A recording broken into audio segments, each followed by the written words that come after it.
రిగ్గింగులు జరగకుండా చూసుకోవడం ఇప్పుడు ఎన్నికల అధికారుల ముందుంది, అన్ని పార్టీల ముందు ఉంది. ఎందుకంటే ఇప్పుడు రిగ్గింగ్ అనేటువంటి దానికి గతంలో అయితే కనుక ఈజీగా జరిగిపోయేది. బ్యాలెట్ పేపర్లు పుచ్చుకుని కొట్టి కుమ్మేసుకునేవాళ్ళు. దానికి లోపల ఉండేటటువంటి ఎవరైతే సిబ్బంది సహకరించేవాళ్ళు.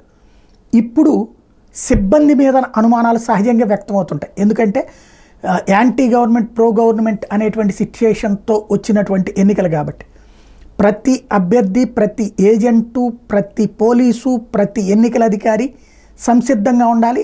స్పెషల్ స్క్వాడ్స్ సిద్ధంగా ఉండాలి. దొంగ ఓట్లు వేయడం అన్నటువంటి దాన్ని పట్టుకోవడానికైతే కొంత టైం పడుతుంది.